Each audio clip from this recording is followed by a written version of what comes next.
Kristen Boles. I pastor here in Bismarck at New Life Church. I have been here for 8 years. And one very interesting part of my job here is I am the first children's pastor at New Life Bismarck, which has been a very interesting dynamic because I had to build everything that our children's ministry is. So I really had to start from scratch.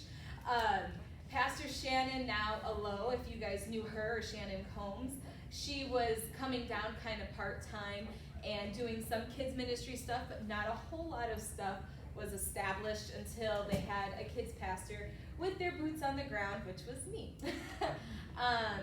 We have Kelly coming in. Welcome. I'm going to give you just a little rebrief of what I just said because it's important to the whole thing. But what I just told these lovely people is that I came to New Life Bismarck and I was their first kids pastor with boots on the ground that was here in Bismarck. So everything that I created, I really built from the ground up. And I've been here for 8 years, and after 8 years, I can finally say that I feel like my ministry is stable and not 1 second from crumbling. So I just want to share some of my experience with you guys and hopefully encourage you guys, because I find children's ministry, the more I think about it, I think it's the hardest ministry in the church. I know that any other pastor could come and be like, no, you're wrong, it's my ministry is the most complicated, but we're taking very, very broad concepts that are abstract concepts, and we're teaching them to little humans that can only think in a concrete way. We're battling attention spans and kids, like we're saying words that kids have never heard in their lives. So it's very interesting. So how do we do this? What do we do? When I first got to Bismarck, the best advice that my pastor gave me was to personally connect with all of my families. And I'm an extrovert, but I hate cold calling people. Hate it. If I'm gonna call somebody, I like to tell them on Sunday, hey, I'm gonna call you this week. So they're ready. I'm gonna call you this week so we can set up a time to go have lunch or go have dinner or go get coffee. Because I hate cold calling people, even though I'm an extrovert. I don't like it. I don't like it. It's I'd rather leave a voicemail than have somebody answer, because then I feel like they're prepared. They know. I don't know. I just don't like it. But the best thing was I met with mostly a lot of the moms, because I'm a woman and it'd be kind of awkward to go to a coffee shop with a dad. Or if I could go to their home, I would hang out with the whole family. But that's what I did. My first 6 months, I was very proactive. I got a list of strangers because I was brand new. Here's a list of all of our families that have come in the last year. Some of them didn't even go to the church. One, I called and they're like, we don't know what you're talking about. And I was like, well, how did I get your number?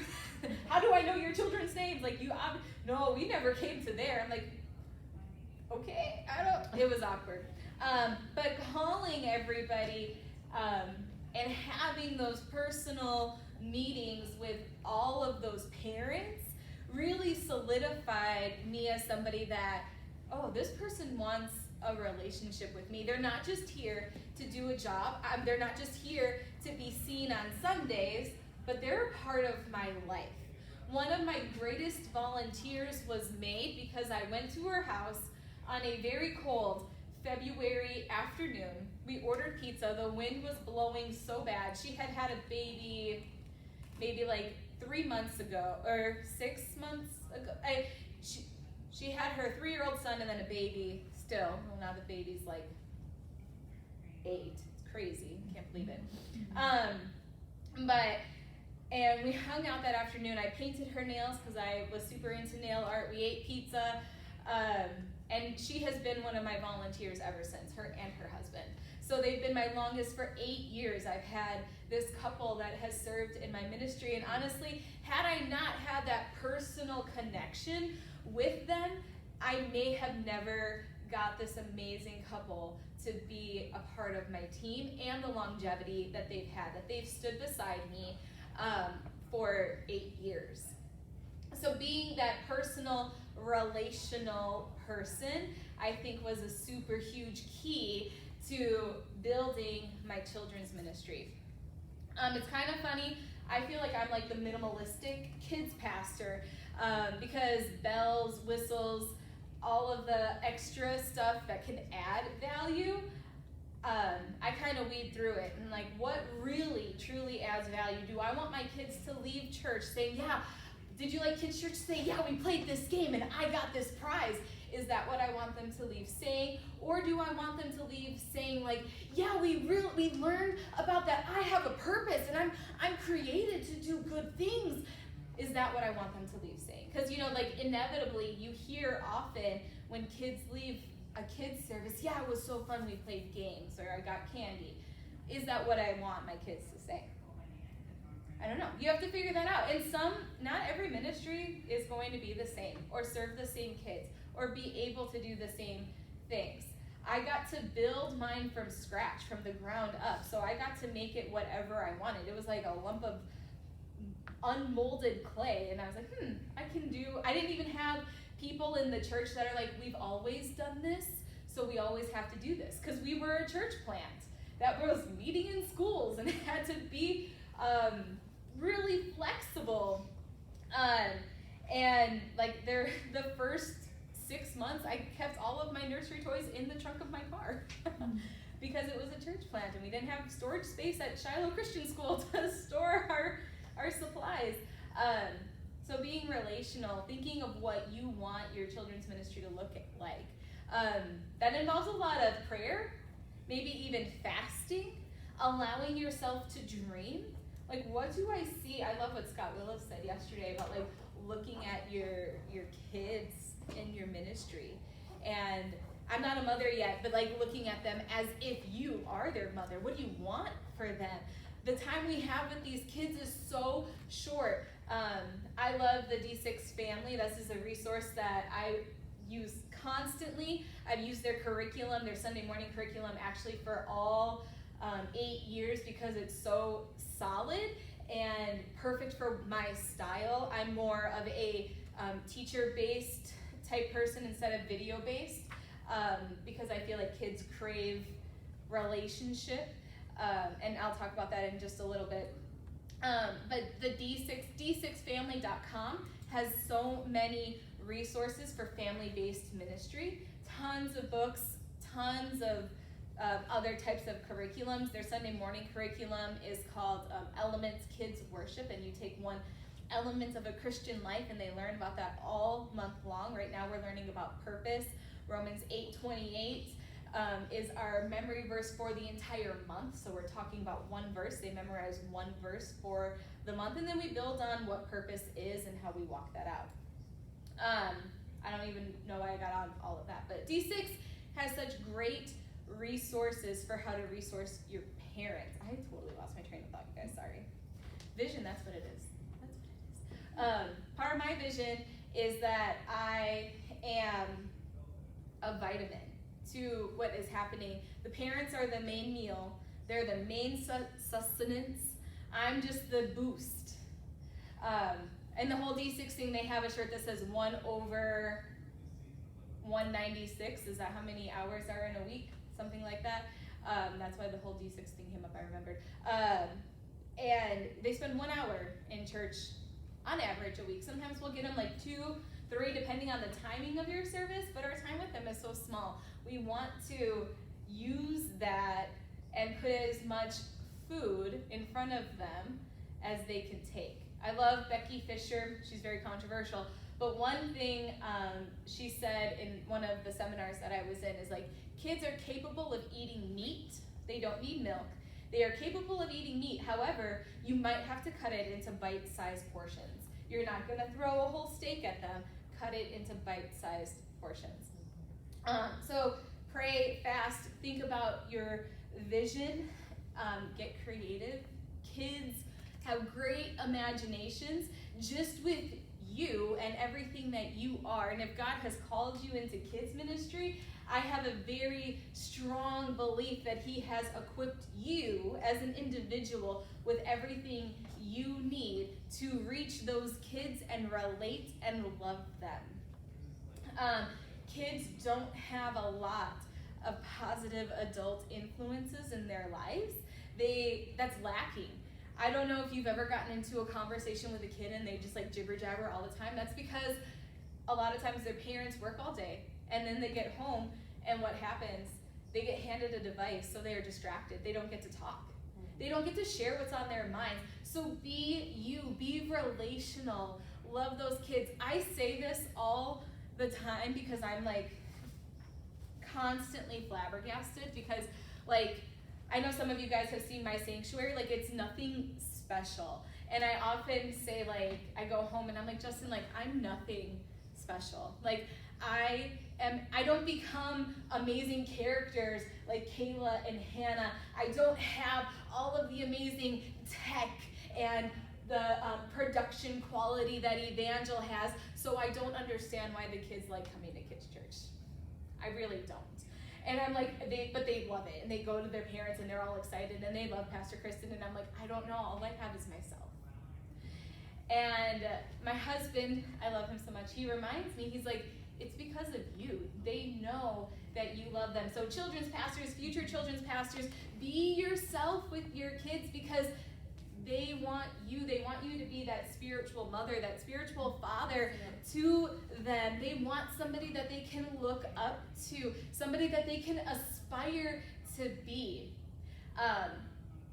Games, all that extra stuff, it adds value. It helps connect. Remember I said the whole thing about they're concrete thinkers. It helps connect abstract ideas to concrete thinkers. I'm not saying like, oh no, get rid of everything and just go up there with your Bible. Not saying that, but I am saying give them you. God's equipped you with everything you need. Sometimes simple is better. We overcomplicate things, but kids are so simple. We're reminded, Jesus said, have a childlike faith. Our children are just excited to hear from you. They're excited to hear from you. Storytelling is really my thing. I love. I joke that I'm like Tinkerbell and I like need applause to live. So I'm like a big storyteller. You probably can tell that I'm really animated when I talk. If I hope you guys don't think that I'm being boring or monotone, but so like, and I remember there was a kids pastor that pointed that out in me. So find your gifting, what you are gifted in, and lean into that. Don't try to become anybody else. I can't become Kayla or Kyle, then I would be a fraud, right? Donna Barrett said that. Don't be a copycat, be you. God's equipped you and has given you special giftings, so lean into those and find what those are. You might try different things and it might not fit, and that's okay. There's a lot of trial and error in all ministries, and as long as you're not teaching some horrible heresy, everything will be okay. And then just, I want to give you guys just a couple practical things about starting a children's ministry from scratch.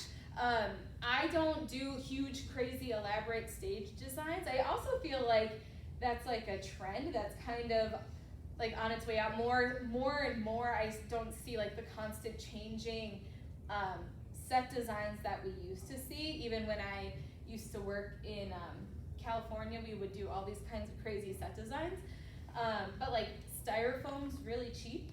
Was really cheap. I don't know. Things are changing now.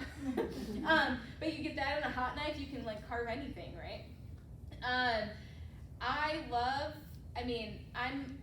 This is going to be controversial. I don't think any of you guys are going to guess, but like I love social media because you can network so good. There's been so many times where I need an idea and I like just go on Facebook into one of like the 30 kids groups that I'm in and search for ideas of what other people are doing in a cost-effective way. It used to be Dollar Tree, but $1.25 Tree is a great place to buy the most random of things to make into whatever you need it to be. And guys, we're a team. We are the church. It's not your church is competing with your church is competing with your church. We're a network, right? And we want to be able to resource. So remember that, because it can feel like, man, that church is just killing it. It can feel like, man, Kayla just got this big award. She is just the best, and I'm the worst. I didn't really feel that way, but it can feel that way. Like you see people succeeding, and you're like, man, I'm not doing that. But we're the church, so if she succeeds, I succeed. And we're partners. So don't hesitate you can friend me on Facebook, you can message me. I'm really responsive because I'm passionate about making sure that I'm very relational, you can tell. So network is my biggest practical advice when you're starting from scratch. I'm gonna hand it over to Kayla. Okay. She's gonna talk about some other stuff. I'll let you talk about your topic. I'm pulling this table over while I introduce myself, otherwise I will squirrel and totally get off topic if I don't have my notes right in front of me. So yes, I'm Kayla. I have been doing kids ministry for about 9 years now. I am currently at Journey Church in Minot. Yes, I did win an award this spring. We won't let her forget it. National AG conference, but that does not mean that I am an expert by any means. I like to consider myself a lifelong learner, and so I hope you'll just join the journey with me. But if you're starting kids ministry from scratch, one of the first pieces of advice that I want to give you before we get into some of the practical tool things that I want to equip you with is I'm going to ask you yourself, where are you going? What is your goal? If you could sum it up in one sentence, what do you want your kids to look like by the time they either move away to another city or graduate into the youth group? You want to be able to sum that up in one sentence and put all of your energy into that arrow. If I could give you like a word picture, you wouldn't go to the archery range and just kind of like half-heartedly shoot a bunch of arrows and not put any effort into aiming. Otherwise, you'd never hit the target. They're going to end up all over. You might hit somebody else. You might hit like a tree over here. Whereas if you are putting all of your energy, all of your focus into one single arrow and you are lasered in on that bullseye, you're going to hit it, or at least get a lot closer than if you would have spread your energy over a bunch of different directions. So know your purpose, know your vision, know where you are headed, and let that guide every event, program, lesson, service order that you're designing. And bonus points, you'll win a lot of rapport with your church, your leadership, the board, if you can have that lasered in and match what your church's vision and what your lead pastor's vision is.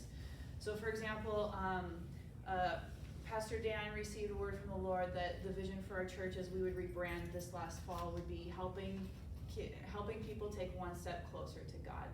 So you can probably guess what my kids ministry vision is. Helping kids take one step closer to God. We're all on the same page, aligned, lasered in, laser focused. The next thing I'm going to ask you to think about is just where your kids are at.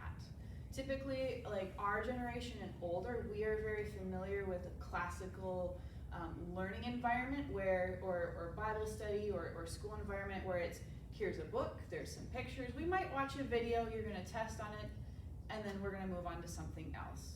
Whereas in actuality, there are 8 different learning styles that our kids have. And so you probably have every single one of them in your kids' church.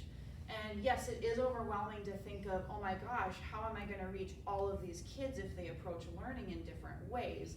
But just being aware of the fact that they learn differently will help you craft your kids' ministry services and your ministry areas or events to reach them. So I'm just going to briefly walk through them. The first one is physical. So if a kid has a learning style that's physical, they would say, I need to do it in order to understand it, or I need to touch it in order to understand it. Now you understand why you have kids rush the stage when you pull out an object. They want to be close to it. They want to just feel it. The next one is social. I need to learn in groups in order to understand it. They're going to feed off of each other's energy. Now you can start to see why you have kids that like to talk all the time in kids' church. They need each other in order to learn. The next one is verbal.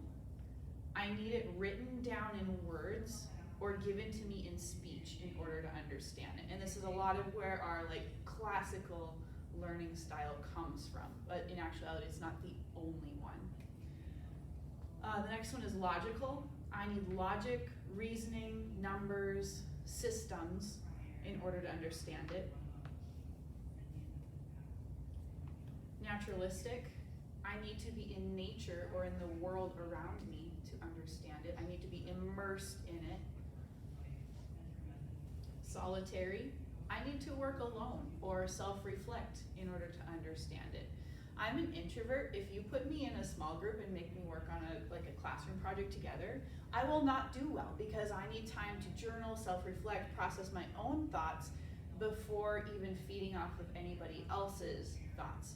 So now you kind of understand why you may have the kid in the back of the room who, if you're playing a game or doing a group object lesson, they are resistant to that. It's not because they don't want to necessarily be around people, but they learn better when they're on their own.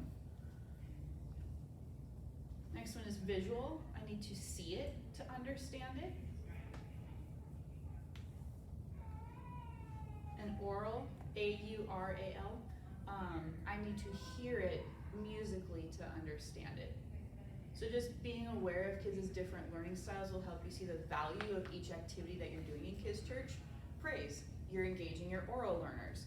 Reading the Bible story, you have your verbal learners engaged. Games, the kids that need that physical aspect in order to learn, they're getting fed that way. Object lessons for your visual learners and small groups for your very social kids. So you can see why we switch to different elements throughout a Kids Church service. We're meeting all of the needs, and it seems less overwhelming than in that aspect. Okay, I'm going to talk just briefly. There's two different types of kids ministry methods. One of them we typically lean more towards, but we can't neglect the other either. It's very much a both and. So the first one is Christian education. And this would be very intellectual, involve lots of memorization, recitation, very extrinsic or tangible, like outward driven motivation. Knowledge gained through books, teachers, what we would consider like a classic Sunday school environment. Changing behavior, and also involves like a little bit of a lecture style. So this would make, if we only use this one piece and not the other, we would have a very book smart Christian, okay? But we cannot neglect the spiritual side of it either. Our kids have to know and hear the voice of God. They need the spiritual transformation. And so that's going to involve actively being immersed in what they're learning, some personal reflection. Now we're switching from the external outward motivation to the intrinsic, the inner motivation. It's discerning God's voice. It's a personal desire to do God's will, and also involves lots of mentorship and active participation. Now, if we only had that one and not the other one, then we would get this, I don't even know what to call it, like almost this Christian nomad that goes off of all of their feelings and has no doctrinal foundation. Okay, but we have to have both of them. Our kids need to know the Bible, but they also need to know and understand and hear God's voice personally. He needs to be real to them. So if spiritual formation is something that we don't typically focus on as much because it's harder to measure, it's intangible versus I can give my kids a test or a JBQ set of questions and they can answer them. Like how do we incorporate this side into kids ministry? So I want to just share one activity or one service element that I love to use with kids. You may have heard it before if you've been to the AG Kidmin conference or used True Fire or anything like that. But I like to call it, or what it's typically known as, is response time.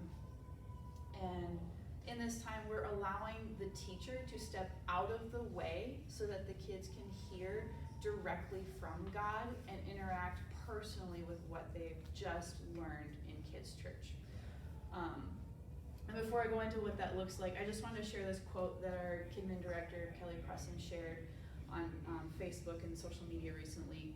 It says, Barna Studies recently came out with a statistic that was shared by our national, oh sorry, that was my notes. Here's the quotes. An average 13-year-old student who has grown up inside the church has never heard God speak or felt his presence. Ouch.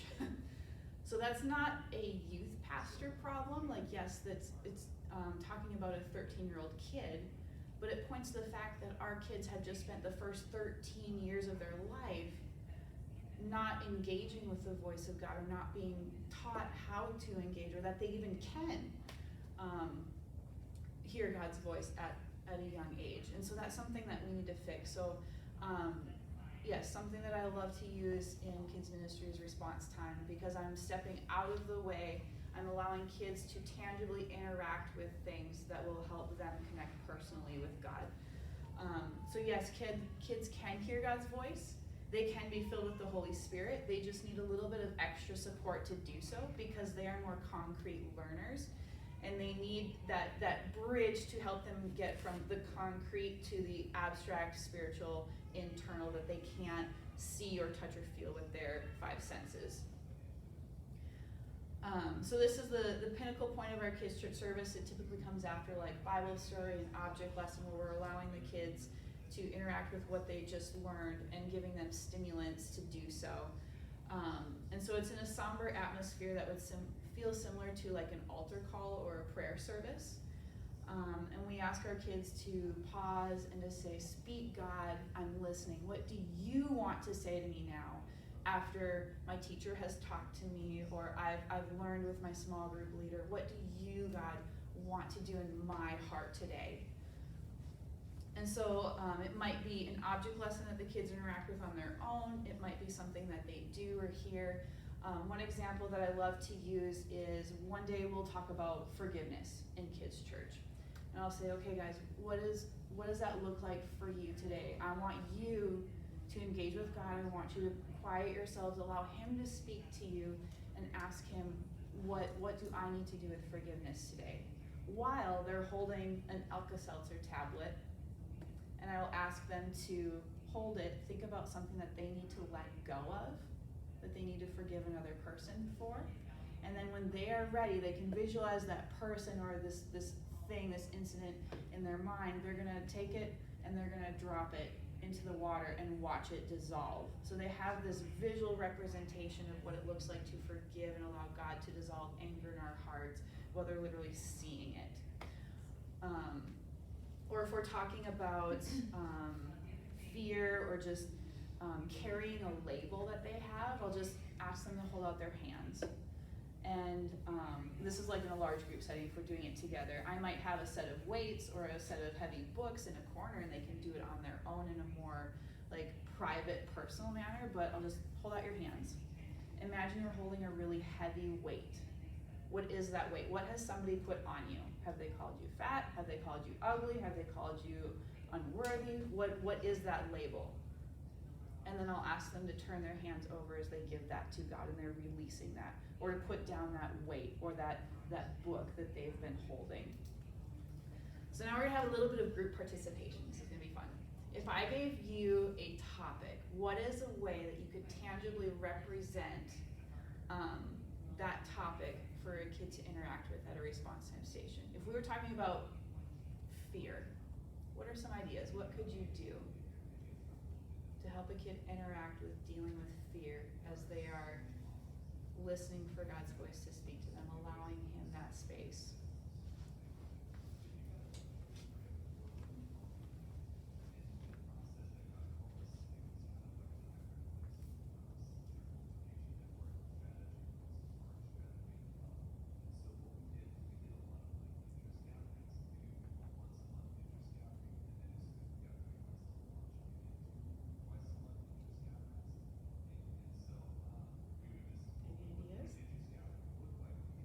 Shout out if you can think of one. You could pray for a kid. Okay. Mm-hmm. Have them hold a feather and talk about how you get under his wing or whatever that verse is, I can't think of it, you know. Oh, yeah. that- So I'm gonna butcher the verse, so I actually won't try to quote it. Right. I know which one you were talking Yeah, about. Yeah. or something, and then, I mean, anything to represent how God, or a rock, I was even thinking, that he's Yeah. your rock that you can stand upon when you're afraid. And I feel like it depends on what they're afraid of. Right, yeah, absolutely. I've seen that done a few different ways. I've seen like I don't do any kind of landscaping, so I'm gonna butcher what this is called too, but the big flat paving rocks, they'll put it down, kids will stand on it, like you are standing on a firm foundation. You do not have to fear because God's got your back. He's not gonna move, he's not gonna change. Or even just taking some chairs, a big blanket, building a shelter and saying, God is your shelter. You don't have to worry because he is your covering, while kids are literally sitting inside that shelter and praying. I feel like you give them, like when I think of fear, I think of anxieties. So then like giving them balls to just chuck as far, we're in a gymnasium, so it's like chuck this all the way, to be able to give them that idea of like you give this to the Lord and you let it go and it does not come back, Absolutely. This would be a little extra, but it's like a super kids pastory thing. Like you get a bunch of flash paper and like you could have them write their fear on it and then light it on fire. Yeah, absolutely. Those are all great.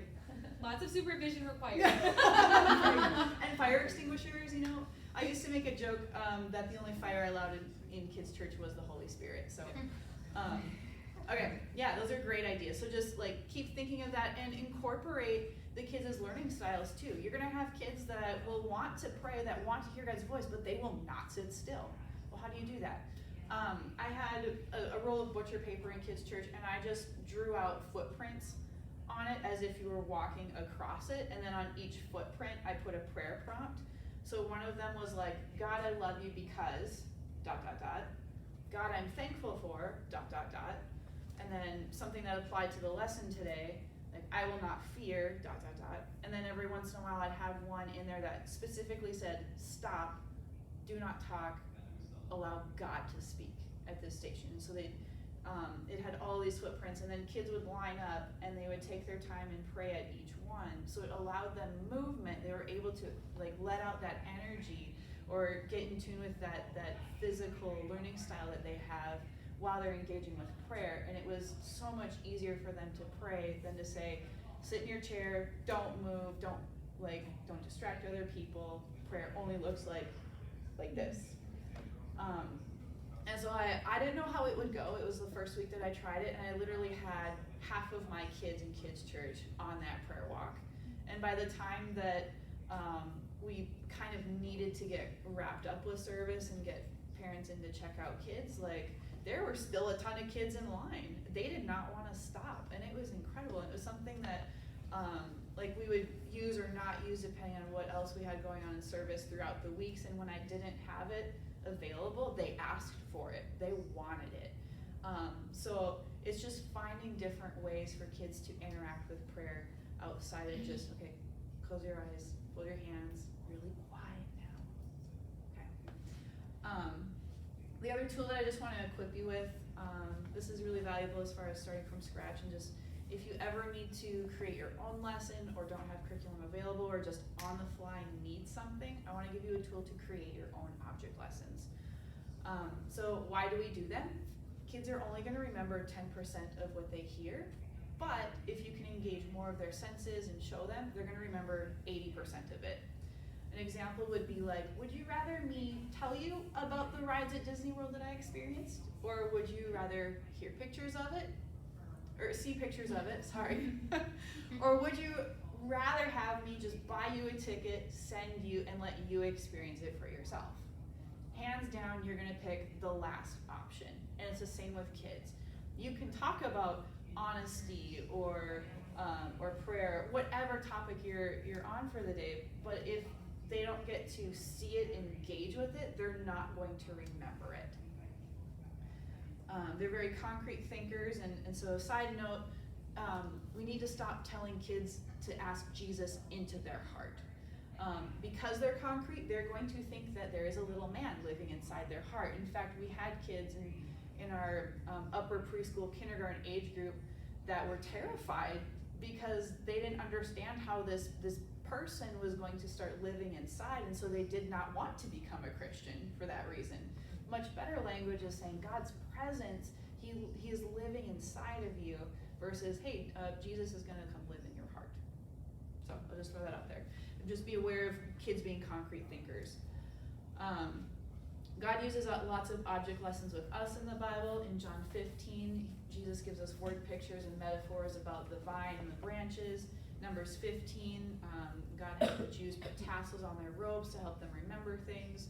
Joshua 4, we have lots of stone memorials built to remember what God had done for them. And so object lessons help kids bridge from what we learned today in the Bible to how it applies to me today. And it also sparks interest. We have a common starting point too. If I just say the word football, half of my kids are going to think of an American football, whereas the other half are going to think of a soccer ball. But if I pull one out and show you, now we are all on the same page and we have the same context. So the first thing we're going to do is we're going to get their attention. We're going to draw them in, and this is usually when you pull out something like flash paper or a giant sword or using food. Kids love food, fire, and shiny things. Those are the top three. So, but you're drawing them in. You're going, ooh, what is she gonna do next with that item? What's gonna happen? Why in the world does Kayla have a unicycle in kids' church?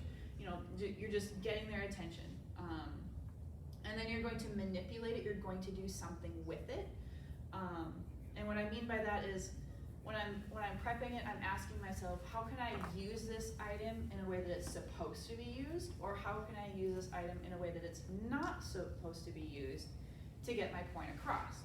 For instance, if I had a DVD, I might take it out and show them the back side of the disc and talk about how clean it is, there's no scratches, and it's like guarding our heart, guarding something that's precious that we want to keep safe and clean.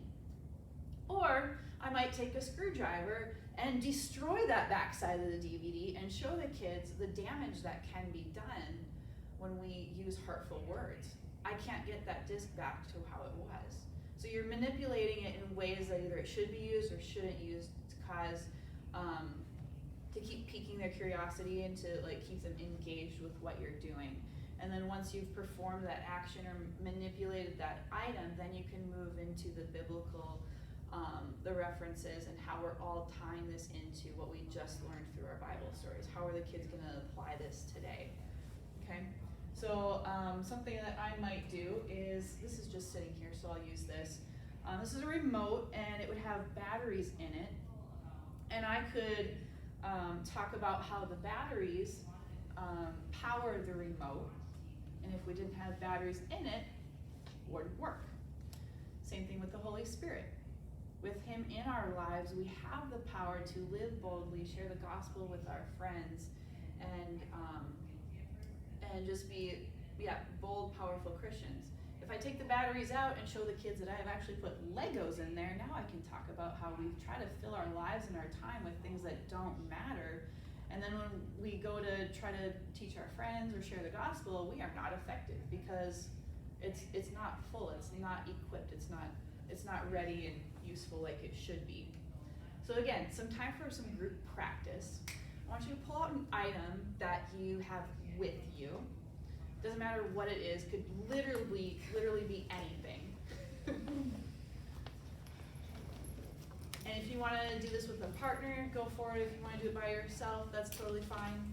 I understand working in groups and working solo. This is part of our learning styles thing. But whatever item you chose to pull out, I want you to think for a few seconds about how you could use that item to teach a biblical concept to a kid. And the last piece of advice that I'll use is, it's kind of like the archery and the arrows scenario. You want one main point or one topic that you would use that item for. Yes, you could use a computer to teach multiple different object lessons, or a chair to teach multiple different applications, That's but your you don't job. wanna confuse kids, you don't wanna muddle their learning, so if you can keep them lasered in on one. Are you okay over I there? just like am making messes. It's okay. I That's spilled my your coffee.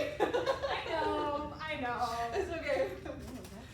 Yeah, so if you You have to can do it. come up with one You're main point that you would teach a kid off of the object that you've chosen, what would that be?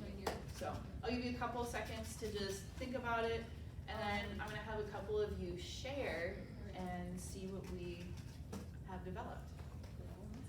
What's your object? I'm so sorry I spilled some of your food. It's okay. It's my fault. What's your lesson? What you got?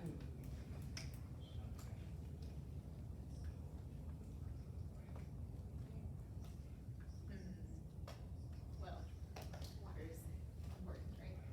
So like, Jesus calls himself what? The Holy Spirit. a couple of he's like, I can give you juicy water moved in sucrose. And Jesus is like, oh, why are you gonna drink this water? You'll get thirsty again. But I can give you living water, right? You'll never thirst again. I'm learning.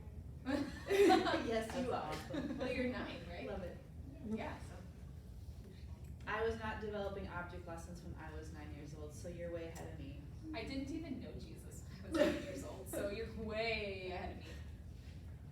All right, do we got a few? Anybody want to share theirs? I'll do Monica threw this floss at me, so. And she's like, I wanna see what you come up with, so.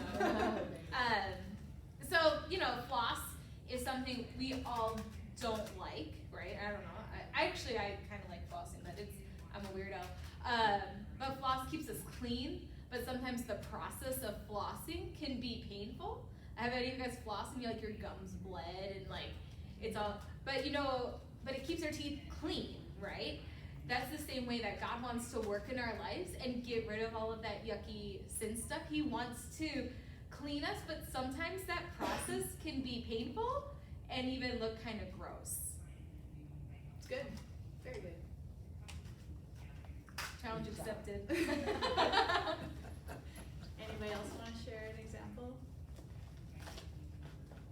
I could grab the pen and like if you take a pen and pull it apart and be like, okay, are you just the casing or are you filled with the Spirit? But then, you know, you could be filled in the Spirit for what He's done in you, but now are you gonna let God, you know, use you if it's like one of these push pens of like, okay, are you willing to step outside and Yeah. to then impact others because there's the benefit of the Holy Spirit for you and you're able to be a tool, but are you willing to step out and then to Yeah, absolutely. The pen is useless if the ink stays inside of it. Very good. These are great. Anybody else?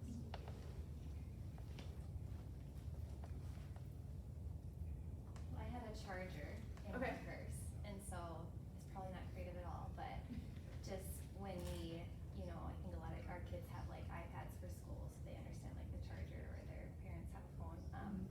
But like when you spend time, you know, when you pray and when you read your Bible, it's like you're plugging in to God and what He wants and for your life, and then you can go about your day feeling full and you can be happy and because you have God's joy and all those things throughout your day.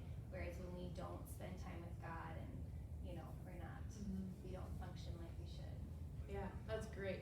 And I love that you said like, this isn't creative and it doesn't have to be. Like it was relatable. Like the kids are familiar with what chargers are. And that's more efficient as an object lesson than like, woo, look what I can do, woo, or having flash paper or Yeah. you know, any of that stuff. Like the world around us is an object lesson. We just have to be aware of utilizing it. So I love that. Yeah. Can I also say the more common the item is, the more rememberable it is. Because like these kids are gonna see chargers everywhere. Yep. So then they'll always think Yeah. of that. Yeah. So you can have like some crazy object that they'll never see again, or you can have something that's like super common that they can always draw back to every time. So that was great. I love it. So my last piece of advice before we do some Q&A and stuff is just some morning when you wake up, just say, God, show me something about the world around me today. and you'll start to notice different things around you, whether it's a charger or a tree or a snake in the garden, or whatever it is. It's God's going to speak to you, and you'll be able to build up all of these different examples that you can use with your kids on the fly. So, yeah. All right. Do you want to come back up here for some Q&A? Okay. Okay. Are you guys ready for all the questions? Sure. Bring it on. The Bible says to be ready in and out of season, Yeah. so. I may or may not have answers, Yeah. but I may know somebody who But we does can have answers. resource Yeah. you. Yes. I do have a few questions. What curriculum do you guys use? So You mentioned something Yep. about D6. I use, it's called Elements Kids Worship. It's made by the D6 family. D6 is based off of Deuteronomy 6 verses like 4 to 12, and it talks about, those are all the verses when they're talking about the Israelites, like when you rise and when you work and when you come and when you go, you're supposed to be teaching and training your children in the ways of the Lord. I love that because there's, I'm a big, like, I will give handouts out. I know, like, everybody's like, I don't even bother doing handouts because nobody uses them. I do them for the one family. If one family uses it, that's a win. So I will do them and always do them, because if I don't do them, then no families are going to use them, right? And I have some kids, I have a kid that his mom's like, he sleeps with his take-home sheets. Like, he loves them. And so, you know, I do it for that. I use a lot of Mark Harper stuff. He's an AG guy. Really fun, solid material. I've used a lot of his stuff for Wednesday nights. I've used True Fire before. My group is, I used it when my group was a lot smaller. I might revisit it now that we've grown. But when I was using it, I had like 4 to 6 kids on a Wednesday night. And there was so much stuff that I had to modify because of my group size that I was like, I can't do that. Like, that's not gonna work.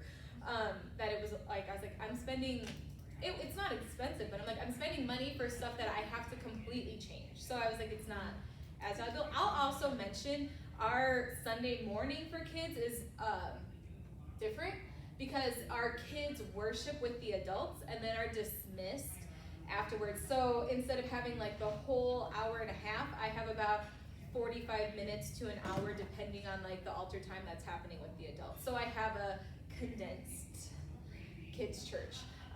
So Wednesday night I'll do a lot more different things with object lessons and small groups, because I just have a full hour and a half versus like a fast 45 minutes where you try to accomplish 32 things.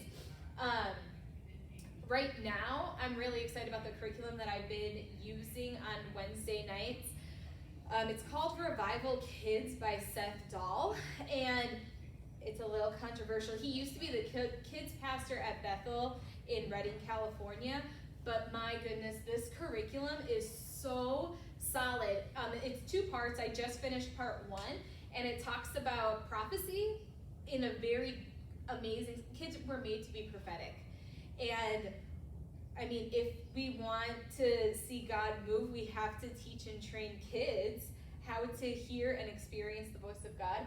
I was brought back in my Facebook memories from when to the 2016 Kidman conference in Springfield, and Doug Clay spoke, and he said the Holy Spirit is best understood when experienced. So these give like really solid lessons about what prophecy is, what prophecy isn't, and activations where the kids get to practice it. We, a lot of times with spiritual gifts, are like, oh no, we can't do that, things might get weird. But the reality is, if we don't practice any kind of spiritual gifts, any kind of prophetic anything, we really don't know what we're doing. So I'd rather practice and pastor in a safe situation where it can be like, well, you know what, that's really, because, you know, supernatural, God's the super, I'm the natural. Sometimes the natural supersedes the super, and we have to learn how to hear God's voice and what that is. So I'd rather be able to pastor through that than just like shut it all down. So Revival Kids, and then there's lessons of the Bible and how to read the Bible. How many, like, I was saved when I was 12. I was never taught how to read the Bible for myself. Everybody's like, do devotions. I'm like, I don't know what I'm doing. And it wasn't like until like in college when I really understood how to do that. So those are some that I use. Yeah. In a very long way. Sorry, Yeah. long-winded. I have used lots of different curriculums, so if you want to have an in-depth conversation about it, I would love to have that with you. I also have a teaching background, so I can give you like more like insight into that. What I will say up front is you will never find a perfect curriculum. So if you feel like you're tweaking what you're using and are frustrated that you have to do that, you're gonna have to do that with every curriculum. It's just how it works. And then also weigh like where your kids are at, like the learning styles thing. If you have kids that are more movement driven when they're learning, then find something that has more games and object lessons in it. Like think about what you need for your church and where you're going and what matches your vision. What else was I gonna say with that? I don't know. We are currently switching to, I remember. A lot of kids pastors will look at curriculum and say, I want something that is easy to use. And I totally get that, because I want something that's easy for a lay person or a volunteer to not feel overwhelmed by it when they first look at it. And then I also want it to be an easy on-ramp for them in kids ministry, saying, I'm gonna try this, see if I like it. Oh my goodness, I can do this. I like this, I'm enjoying this, I'm seeing the impact. But on the other hand, you don't want to pick something that is so surface level that your kids aren't getting any depth. So while it might be difficult to push through this curriculum isn't easy to implement, look at the benefit of the win of how your kids are growing and that impact, because once your team, your leaders see that win over the ease of use, they're going to be more committed, more engaged, and they're going to talk about what is happening in your kids' church services. And that will be much better for you. So there's that. Our church is currently switching to the Bible Engagement Project, which is really cool. All of it is delivered through an app, so you can lead through your phone if you want, show all of the videos from your phone if you want, so it's super mobile. Or you can access it all through the internet and download all the video files, all the leader files, printables, things like that.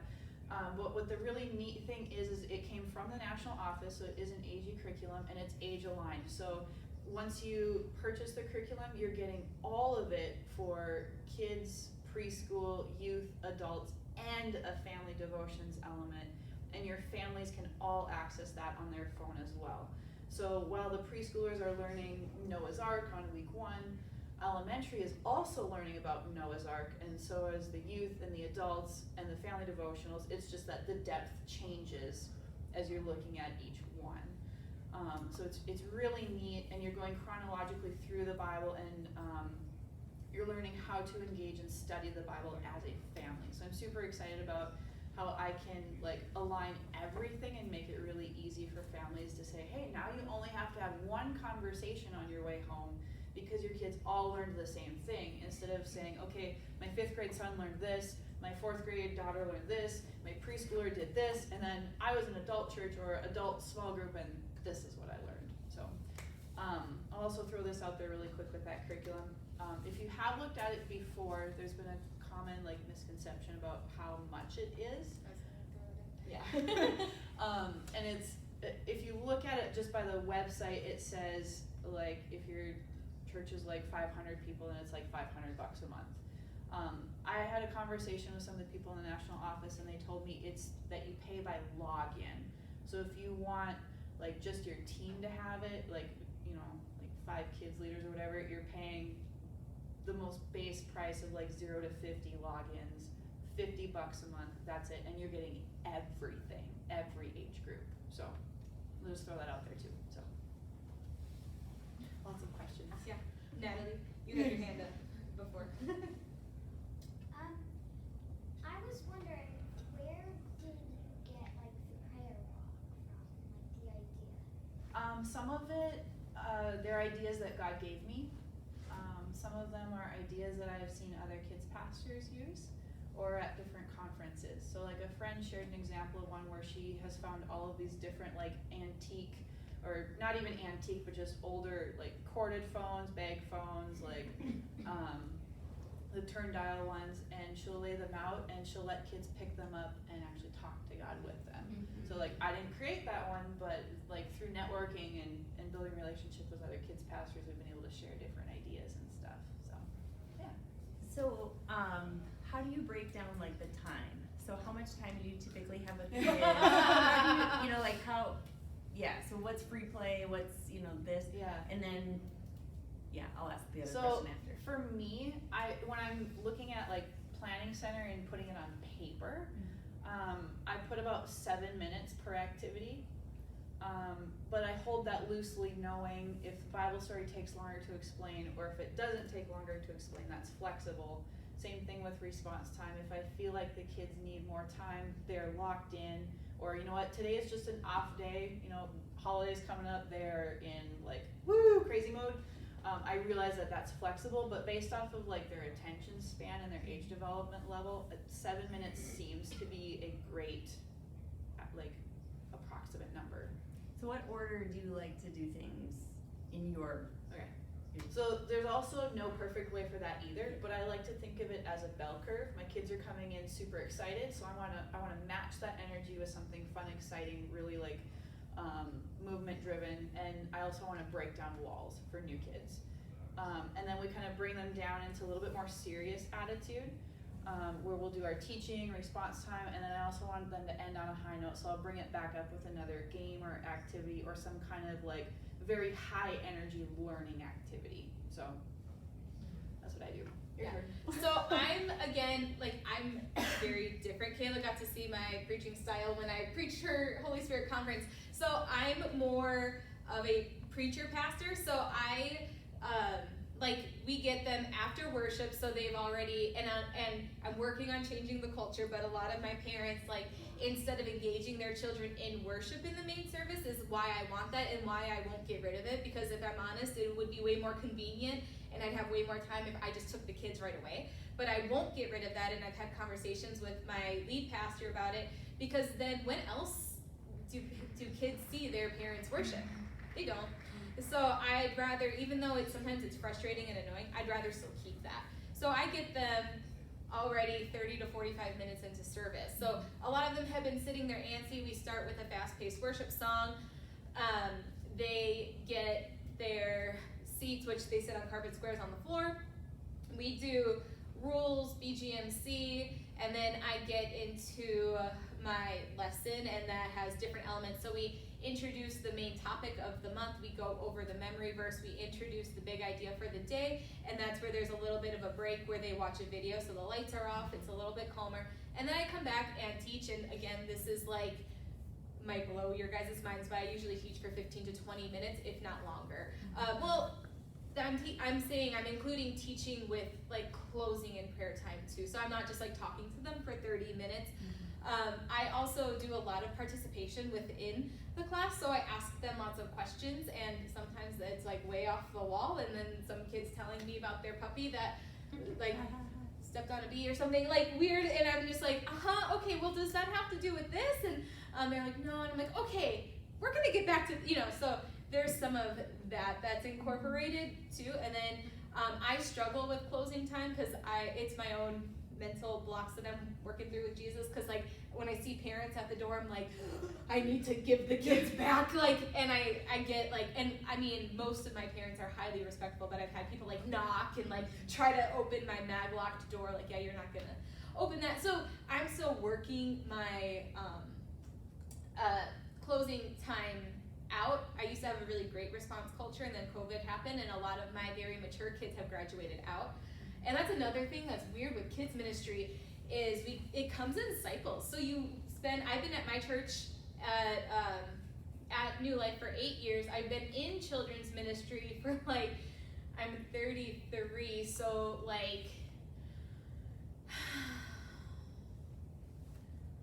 17 years is I started doing kids ministry when I was 15, 14, 15. So I've been in lots of kids ministry for a long time. So it's a cycle where you have these little beings, and then you raise them up, and then they leave, and then you get new little beings that you raise up. So I'm in my new stage where my median age is 6 instead of 8. So that's a whole, it feels like a brand new game that I'm playing. I don't even like know what to do with that. But I mean, and I've had to change my order of service constantly. There was a period of time where we split into small groups every Sunday, and my small group leaders did the bulk of the teaching. And then with volunteers and moving locations, because our church has moved several times, and now we're permanent, so yay. But that changed. So also being really accepting of like, this works at this moment, but it might not always work, and always being willing to reanalyze what works, what doesn't, and what adds value and what takes away value. So yeah, I mean, we're free to talk if you guys want to add, if anybody has any more pressing questions, but technically time is up. Thank you for coming. Yeah, and like, I mean, I'm sure Kayla's the same way, but like, if you guys want to